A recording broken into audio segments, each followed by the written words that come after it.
Cord trees के बारे में बात कर रहे हैं और कॉर्ड ट्रीज का इम्प्लीमेंटेशन देखेंगे। तो कॉर्ड ट्रीज, देखिए ये एक एग्जांपल है कॉर्ड ट्री का। कॉर्ड ट्री, कॉर्ड मतलब होता है चार, कॉर्ड मतलब होता है चार, एक ट्री जिसके हम चार चाइल्ड लेंगे, हो सकता है चार लें, कहीं पे वो जाके एंड हो जाए जिसे हम लीफ कहेंगे। लेकिन जब तक डिवाइड करेंगे जब तक हमारे पास पिक्सेल्स हों, क्योंकि हम इमेज की बात कर रहे हैं यहाँ पर, टोटली हम इमेज की बात कर रहे हैं। तो कॉर्ड ट्रीज एक 2D डेटा स्ट्रक्चर, ध्यान दीजिएगा ये 2D डेटा स्ट्रक्चर है, बहुत यूजफुल है अगर हम एफिशिएंट रिप्रेजेंटेशन करना चाहते हैं 2D डेटा। इमेजेस क्योंकि आपके 2D होती हैं, जिसमें रोज और कॉलम आप देखते हैं, ऐसे रोज होंगी और आपके कॉलम्स होंगे जिसे हम विड्थ और हाइट भी कहते हैं। तो रोज और कॉलम के हिसाब से अगर आप कोई डेटा स्ट्रक्चर यूज करना चाहें तो सबसे बेहतरीन है कॉर्ड ट्रीज। ये अक्सर सवाल आता है कि आपने अपने हैशिंग क्यों नहीं यूज की, इस तरीके के सवाल आते हैं।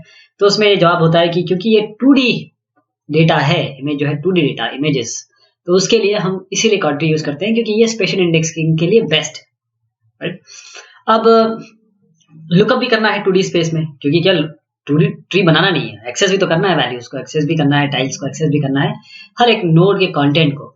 तो यहाँ पर हम फोकस करेंगे इम्प्लीमेंटेशन कॉर्ड ट्री का, जो एक 2D डेटा को कैसे एफिशिएंटली रिप्रेजेंट करेगा। यानी कि कॉर्ड ट्री आप ये भी यूज कर सकते हैं, अभी आप देखिएगा कि वो कंप्रेस भी कर सकते हैं, आपसे बहुत अच्छा कंप्रेशन हो सकता है। जैसे कॉर्ड ट्री हम कई तरीके से वैरायटी ऑफ डेटा टाइप्स में यूज कर सकते हैं। हम कोशिश करेंगे कि यहाँ पर कलर डेटा यानी इमेजेस की बात करेंगे, और फिर हम देखेंगे कि और क्या इसके एप्लीकेशन हो सकते हैं। कॉर्ड ट्री ये क्या एडवांटेज लेता है, ये उस चीज का एडवांटेज लेता है जिसे हम कहते हैं कि लोकेलिटी या कोहेरेंस।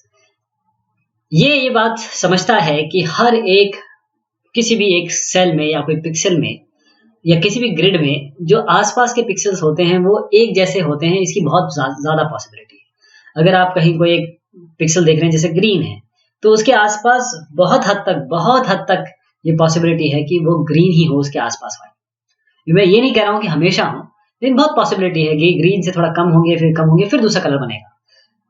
तो अगर आप इस तरीके से बहुत सारी चीजों को जानते हैं कि लोकेलिटी है और वहां रिप्रेजेंट करना चाहते हैं, तो हम एक पिक्सल को एक पॉइंट से रिप्रेजेंट कर सकते हैं। पूरे सेक्शन जहां जहां पे ग्रीन है उसको हम केवल एक पॉइंट से रिप्रेजेंट कर सकते हैं। तो एक ट्री रिप्रेजेंटेशन देखिएगा, यहाँ पर एक ट्री रिप्रेजेंटेशन है, ये आपका ओरिजिनल इमेज है, मान लीजिए कुछ इस तरीके की इमेज है। अब इसमें इस इमेज में आपका जैसे मैंने बताया ये ग्रीन है, इसके आसपास सारे ग्रीन है, ये ब्राउन जैसा है, इसके आसपास ब्राउन है। तो ये तो एक ही हो गया ना, ये चार की जगह हम एक में रिप्रेजेंट कर सकते हैं, ये चार हो गया, इसको भी हम एक ही में रिप्रेजेंट कर सकते हैं। हाँ, यहाँ थोड़ा आपको डिफरेंस दिख रहा है, यहाँ भी डिफरेंस दिख रहा है। तो हम इन दोनों को कंबाइन करके ऐसे बना देते हैं, इन चारों को कंबाइन करके और इन चारों को कंबाइन करके ये बना देते हैं, बाकी हम ऐसे रखते हैं। अब ये हम थोड़ा सा टॉलरेंस लेवल बढ़ा देते हैं, हम कहते हैं कि ये दोनों ना एक जैसे हैं, हम कहते हैं ये दोनों एक जैसे, टॉलरेंस लेवल हमने बढ़ा दिया। तो अब इनको भी कंबाइन कर लीजिए, इनको भी कंबाइन कर लीजिए। तो अब जैसे इसका ट्री बनेगा तो एक रूट बनेगा, यहाँ पर हमके 4 नोड बनेंगे, एक इसका, एक इसका, एक इसका और एक इसका, बस इतना रिप्रेजेंट करना है। अगर आप इसको करना चाहते हैं या फिर इसको करना चाहते हैं तो फिर आप ऐसे करेंगे, एक इसके लिए, अगला फिर इसके लिए, फिर जब अगले पे आएंगे आप इसके लिए, तो यहाँ पर आपको फिर से 4 भाग में करना पड़ेगा, 1 2 3 4। 3 में तो ब्लू आ जाएंगे, ये ब्लू है, ब्लू ब्लू ब्लू, एक में ग्रीन हो जाएगा। अब फिर इसमें भी ऐसे करेंगे, यहाँ पर आएंगे फिर 4 भाग में डिवाइड कर देंगे इसको, 1 2 3 4। एक जो हो जाएगा वो ब्राउन हो जाएगा, ब्राउन ब्राउन, और एक आपका लाइट ब्राउन कह सकते हैं, आप इसको ऑरेंज कह सकते हैं। तो जो मैं आपको बता रहा हूँ वो इस तरीके से बनेगा, ये इसका एक्चुअल कॉर्ड ट्री रिप्रेजेंटेशन जो अभी मैंने करके बताया आपको, यही इसका रिप्रेजेंटेशन ऐसे बनेगा। तो एक फोटोग्राफ लेते हैं, आखिर में मैं आपको जब लास्ट में हम कंक्लूजन कर रहे होंगे तब बताऊंगा कि इसको हम कैसे रिप्रेजेंट करने वाले हैं। फिलहाल के लिए अगर आप देखिए कि एक कॉर्ड ट्री को कॉम्प्रेस्ड इमेज कैसे बना सकते हैं, कैसे, ये देखिए ये दोनों बिल्कुल सेम है कि नहीं है। तो एक इमेज का मैं कहता हूँ ये 1/8 डेटा है, करीबन 1/8 डेटा तो आपने एक ही पिक्सल से रिप्रेजेंट कर दिया, एक ही वैल्यू से रिप्रेजेंट कर दिया। ये फायदा है इसका। ये देखिए ये दोनों को आप एक से रिप्रेजेंट कर सकते हैं, ये एक साथ रिप्रेजेंट कर सकते हैं, ये सारे एक जैसे रिप्रेजेंट हो जाएंगे ये सारे। तो इस तरीके से आप कंप्रेशन तो खैर एक इसका रिजल्टेंट है ही, लेकिन एक बहुत अच्छा representation plus accessing methodology quad tree में आपको मिलेगी। क्योंकि कॉर्ड ट्री में क्योंकि हर बार 4 इसके लेवल बनते हैं, तो आप 4 लेवल के हिसाब से समझिए कि एक है, फिर इसके 4 बनेंगे, फिर इसके 4 बनेंगे, ऐसे करके 4 बन रहे हैं। तो हर बार जैसे 1 से शुरू किया, फिर 4 बना, फिर 8 बना, 4 क्या, ये 4 बने, तो 4 का कितना हो जाएगा ये हर हर 4 और 4 को जन्म देगा, हर 4 और 4 को जन्म देगा, यानी 4 इंटू 4 इंटू 4 इंटू 4, फिर इस तरीके से बनता रहेगा। तो ये जो है log 4 की बेस जो भी n वैल्यूज होंगी, तो ये 4 की बेस में जाएगा, यानी कि आप अगर इसको x कर दें तो x की पावर 4 n के बराबर होगी, है ना। हर बार देखिए 4 जा रहा है, 4 की पावर 0 है, ये 4 की पावर 1 है, 4 की पावर 2 है, ऐसे जा रहा है।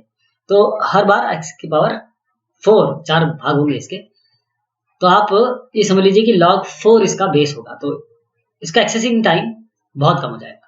अगर इम्प्लीमेंट करना है कॉर्ड ट्री को तो आपको 5 चीजें करनी होगी जो हम देखेंगे। एक तो आपको कॉर्ड ट्री की क्लास बनानी होगी, एक नोड बनाने होंगे, कॉर्ड ट्री मतलब पूरा एक कॉर्ड ट्री, फिर उसमें जो नोड होंगे इनके लिए एक क्लास बनानी होगी, फिर जो मेजरिंग फंक्शन है, अब हम स्पेसिफिकली बात कर रहे हैं, जो कलर इमेज की बात कर रहे हैं ना, इसमें मेजरिंग डिस्टेंस लेंगे, मेजर कैसे करेंगे, उसके बाद हम कंस्ट्रक्शन एल्गोरिथम निकालेंगे, बनाएंगे ताकि हम इस कॉर्ड ट्री को बनाए कैसे, और फिर कैसे एक्सेस करेंगे हम, ये इम्प्लीमेंट हमें करना है।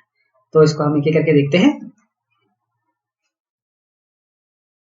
तो एक क्लास हम बनाएंगे और इसमें हम रूट रखेंगे, रूट नोड, और जैसे हम मैं आपको बता ही देता हूँ कि इसको क्लास को हम क्या क्या रिप्रेजेंटेशन करेंगे, क्या क्या इसके अंदर कंटेंट होंगे। तो क्लास जैसे कॉर्ड ट्री है आपकी, उसमें आपने एक नोड बनाया रूट, अब ये नोड जो है इसकी क्लास हम अलग से बनाएंगे। तो एक नोड आपने रूट दे दिया, यानी कि रूट भी तो एक नोड ही है, अलग अलग जो नोड बनेंगे वो भी आएंगे। कॉर्ड ट्री हमने एक यहाँ पर कंस्ट्रक्टर दे दिया जिसमें एक ग्रिड जाएगा, अब इस ग्रिड के हिसाब से आपकी कॉर्ड ट्री बनेगी। और कलर, क्योंकि हम कह रहे हैं कि हम कलर के हिसाब से डिस्टेंस मेजर करेंगे, जो भी चीज करेंगे, चाहे कॉम्बिनेशन हो, चाहे उसका डिसॉल्विंग हो या स्प्लिटिंग हो, तो हम कलर के हिसाब से करेंगे। तो हम यहाँ पर कलर गेट कलर, जो भी कलर होगा उस हिसाब से। अब हम नोड क्लास को बनाएंगे। नोड क्लास एक ऐसी क्लास है जहां पर मैक्सिमम काम होने वाला है। इसके पास 4 चिल्ड्रन होंगे, हो सकता है नल हो सारे, और ये जो चिल्ड्रन है ये कंस्ट्रक्शन और एक्सेस फंक्शन दोनों को हैंडल करना, चिल्ड्रन को जैसे कि नोड क्लास में बता रहे हैं, यहाँ पॉसिबिलिटी होनी चाहिए। तो नोड हम बनाएंगे ऐसे चिल्ड्रन, ये नोड आपने क्लास देखी थी, अभी भी हमने कॉर्ड ट्री के अंदर रखी थी। यहाँ पर नोड लिखेंगे और नोड बना के हम यहाँ चिल्ड्रन कर देंगे। उसके बाद ये चिल्ड्रन कितने होंगे, 4, हम यहाँ 4 अभी आगे आपको दिखाता हूँ। और क्योंकि हर एक जो भी नोड है एक रिप्रेजेंट कर रहा है एक रीजन को, एक एरिया को, कलर एरिया को, तो इसमें एक्स वाई कहाँ से शुरू हो रहा है, विड्थ क्या है, हाइट क्या है, और ये विड्थ हाइट और एक्स और वाई, और साथ में ग्रिड जो है किस ग्रिड में है, क्योंकि ये अलग अलग ग्रिड होंगे, तो किस ग्रिड में है ये, और कलर जैसे चल रहा है वैसे चलेगा। अब मेजर एल्गोरिथम अगर आप करें, क्योंकि ये एल्गोरिथम कैलकुलेट करता है कितना डिटेल है रेक्टेंगल पे, उस ग्रिड में कितना कलर आपने देखा था, तो ये डिटेल पूरी तरीके से एप्लीकेशन पे है। मैं तो यहाँ पर क्या, अगर मैं इमेजेस की बात करूँ तो इसमें हम एवरेज मैनहट्टन डिस्टेंस निकाल सकते हैं कलर्स का, और एवरेज कलर के बीच में ये क्रूड मेजर हम लगा सकते हैं। यानी कि हम क्या करेंगे, मैं आपको समझाता हूँ। जैसे मैनहट्टन डिस्टेंस निकालना है 2 कलर्स का, मान लीजिए यहाँ पर आप ये एक कलर है, यहाँ पर 2 कलर है, इन दोनों के बीच में आपको डिस्टेंस देखना है। तो इस कलर का आरजीबी निकाल लीजिए, इस कलर का आरजीबी निकाल लीजिए, और डिफरेंस ले लीजिए, मॉड ले लीजिए इनका सबका, तो ये डिस्टेंस हो जाएगा। ये R1 जैसे इसमें रेड कंपोनेंट है कलर 1 का, और लाइकवाइज जो पूरा ग्रिड है वो हम पास करते हैं एल्गोरिथम में, और उसके साथ एक्स्ट्रा पैरामीटर्स, ताकि हम बाउंड्री बता सकें कि हम किस बाउंड्री, किस पीस, किस लोकेशन, मतलब किस एरिया के बारे में बात कर रहे हैं। तो एक हम एवरेज फंक्शन बनाएंगे, एक 2-3 फंक्शन बनाने पड़ेंगे। तो सबसे पहले हम एवरेज फंक्शन बनाते हैं। एवरेज इसलिए क्योंकि हम यहाँ पर क्या करेंगे कि हर एक वैल्यू का उसके एवरेज से डिस्टेंस लेंगे, मतलब जो भी उस पॉइंट पे एवरेज है उससे डिस्टेंस लेंगे, तभी हमें मैनहट्टन डिस्टेंस की कोई वैल्यू पता चलेगी। तो एवरेज निकालने के लिए हम जो एवरेज कलर लेंगे, एक रेक्टेंगुलर रीजन है, इसका एवरेज कलर लेंगे, कहाँ पर आता है एवरेज कलर, किस जगह पे आता है, यहाँ आता है, यहाँ आता है, कहाँ आता है। तो वो ग्रिड लेंगे, ये ग्रिड है, इसकी X Y location, X Y ये भी हो सकता है, एक्स वाई ये भी हो सकता है, लेकिन हमको विड्थ और हाइट पता होनी चाहिए। विड्थ और एक्स वाई पता चलते ही हमको पूरा रीजन पता चल जाएगा। इसके अलावा हम हर एक जो चैनल है, add the colour values for each channel, हर एक चैनल के लिए कलर वैल्यू ऐड करेंगे। इसमें क्या करेंगे कि विड्थ और हाइट तक जाएंगे, और सारे जगह पे हम, क्योंकि गेट फंक्शन हमारा बना ही हुआ था, हर एक वैल्यू को लेंगे कलर की, और उसकी रेड कंपोनेंट, ब्लू कंपोनेंट और ग्रीन कंपोनेंट निकाल के तीनों को हम एरिया से डिवाइड कर देंगे। एरिया हमें विड्थ और हाइट से निकाल सकते हैं, तो सबका हम कलर निकाल सकते हैं, जो red by area, green by area और ब्लू बाय एरिया। फिर हम निकालेंगे अमाउंट ऑफ डिटेल हर एक रेक्टेंगुलर रीजन का उस ग्रिड के लिए। अभी हमने क्या किया, केवल एवरेज निकाला कि यहाँ पर इस किसी भी कलर का एवरेज कितना है, रेड ग्रीन ब्लू कंपोनेंट क्या है एवरेज का। फिर हम डिटेल कैसे मेजर करेंगे, जैसे मैंने बताया आपको, मैनहट्टन डिस्टेंस से करेंगे। तो हम क्या करेंगे, किसी को एक पहले तो हम एवरेज ले लेंगे उस ग्रिड का जो हमने अभी फंक्शन बनाया, उसके बाद हम रेड और ग्रीन ब्लू कंपोनेंट लेने के बाद हम कैलकुलेट कर देंगे डिस्टेंस हर एक पिक्सल का उस रीजन से, एवरेज कलर से। मैनहट्टन डिस्टेंस अगर हम इम्प्लॉय करेंगे तो सारे डिस्टेंसेस को हम ऐड कर देंगे। तो उसके लिए हम फिर से वही वैल्यूज पास करेंगे, ग्रिड में आई जे में जाएंगे और अब हम इसका डिस्टेंस लेंगे, जो मैंने आपको बताया था ना R1 माइनस R2, इस तरीके से हम दोनों डिफरेंस लेंगे और फिर एब्सोल्यूट वैल्यू निकाल के फिर जब ये तीनों चीजें आ गई फिर हम कलर सम करके, क्योंकि ये एडिशन हो रहा है बार बार, divided by 3 into area. 3 into area क्यों किया हमने? डिवाइड बाय 3 तो किया, लेकिन क्योंकि 3 चैनल है इसलिए हमको 3 डिवाइड बाय 3 करके एवरेज करना पड़ेगा। तो ये मेजर डिटेल हो गया, तो एवरेज भी बन गया, मेजर डिटेल भी बन गया। अब कंस्ट्रक्शन एल्गोरिथम की बात करें, इसको कंस्ट्रक्शन एल्गोरिथम को आप जब नोड क्लास बना रहे हैं उसके कंस्ट्रक्टर में डाल सकते हैं। जो कंस्ट्रक्टर है जो एक्चुअल कॉर्ड ट्री का, वो सिंपली आपका एक कंस्ट्रक्ट कर देगा रूट नोड को। तो डिटेल जो हमने मेजर करनी है किसी एक पार्ट में ग्रिड के, इसका मतलब ये है कि अगर हम थ्रेशोल्ड दें, मतलब अगर हायर थ्रेशोल्ड होगा तो नोड कंस्ट्रक्ट करेगा 4 चिल्ड्रन, जैसे अभी हमने देखा था, हर एक रिप्रेजेंट करेगा क्वाड्रेंट जो ओरिजिनल रेक्टेंगल है उसका। अगर डिटेल को लोअर कर दें तो और ये भागों में तोड़ेगा उसको और स्टोरेज होगी वैल्यू की। तो जो थ्रेशोल्ड वैल्यू है जो हम पास करेंगे ये एम्पिरिकली निकालते हैं, वो तब तक करते हैं जब तक हमको वो चीज ना मिल जाए जिसकी हमको चाहत है, जो हम एक्सपेक्ट कर रहे हैं। जितना स्मॉल, जितने कम होगा ये वैल्यू यानी थ्रेशोल्ड, उतना हम एक्यूरेटली कॉट्री रिप्रेजेंट करेगा ओरिजिनल डेटा को। लेकिन इसके साथ क्या है, मेमोरी और प्रोसेसिंग टाइम फिर ज्यादा लगेगा, ये भी इसके साथ एक चीज है।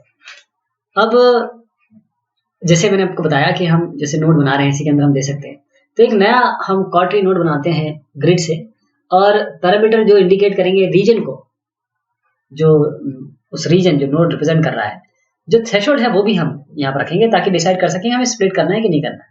तो ये नोड है, इसी के अंदर हम मेजर डिटेल डाल सकते हैं। हमारे पास हम एक थ्रेशोल्ड के लेवल पे लेंगे, क्या लेवल बहुत कम है, डिटेल बहुत कम है, तो हम इसको एवरेज ले लेंगे सिंपल, हम बता देंगे यही वैल्यू है, हम इसको और डिवाइड नहीं करेंगे। लेकिन अगर वैल्यू ज्यादा है यानी कंटेंट ज्यादा है तो हम इसको डिवाइड करेंगे, जैसे children is equal to new node 4, तो अब 4 भागों में डिवाइड करेंगे और हर एक का क्वाड्रेंट लेंगे, लेफ्ट राइट मतलब इस तरीके से, ये 4 क्वाड्रेंट है। आप इसको कुछ भी बोल सकते हैं, इसको north west, north east, south west, south east भी बोलते हैं कई जगह इसका 1001 से रिप्रेजेंट करते हैं, 00 से रिप्रेजेंट करते हैं, सॉरी, ये अलग अलग तरीके हैं रिप्रेजेंट करने के।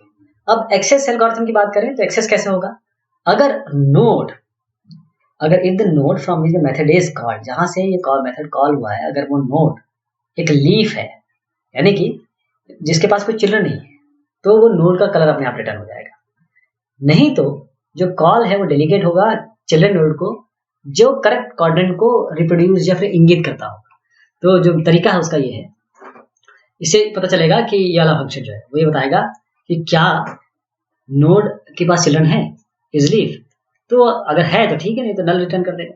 दूसरा ये है कि get the colour at the given pixel location, अब हम उस जगह पे जाते हैं पिक्सल लोकेशन पे कलर जाने के लिए, तो उसके लिए अगर लीफ है इज लीफ तब क्या करेंगे, नहीं तो फिर आगे हम वैल्यू इस तरीके से लेंगे, हम डिसाइड करेंगे कि किस क्वाड्रेंट में वो पिक्सल लाई कर रहा है, उस जगह तक जाएंगे। ये 4 वेरिएशन है, 1 2 3 4, और वहां से गेट आईजे कर देंगे, गेट आईजे वहां से हम पिक्सल की वैल्यू ले लेंगे। तो रियल वर्ल्ड इंप्लीमेंटेशन इसका देखें, जो टिपिकल रियल वर्ल्ड इंप्लीमेंटेशन है थोड़ा सा डिफर करेगा, क्योंकि जो इंटीजर हम इसमें यूज की बात कर रहे हैं, तो हम जो रॉ डेटा या नोड है उसके लिए हम इंटीजर यूज करेंगे, कलर्ड ऑब्जेक्ट यूज नहीं करेंगे। जो इंटरमीडिएट वैल्यू आ रही है कलर्ड की, वो हम स्टोर करेंगे फ्लोट में, जहां पर कंपोनेंट वैल्यूज हम स्केल कर देंगे 0 से 1 के बीच में। जहां पर डिटेल फंक्शन हम यूज कर रहे हैं हमेशा उसको कोशिश करेंगे 0 से 1 के बीच में लाएं, और इससे एक तो फायदा ये भी होगा कि हम थ्रेशोल्ड आराम से लगा सकते हैं। और जो 700 या 1000 आप रेड ग्रीन ब्लू जो ऐड करें, पूरी की पूरी इमेज आप जब पास करेंगे तो ये तो ओवरफ्लो प्रॉब्लम क्रिएट करेगा। तो उसके लिए जो समेंट्स है उसको हम फिर से पहले ऐड कर देंगे, बाद में डिवीजन करने, ये बाद की बात करने से पहले ही कर देंगे।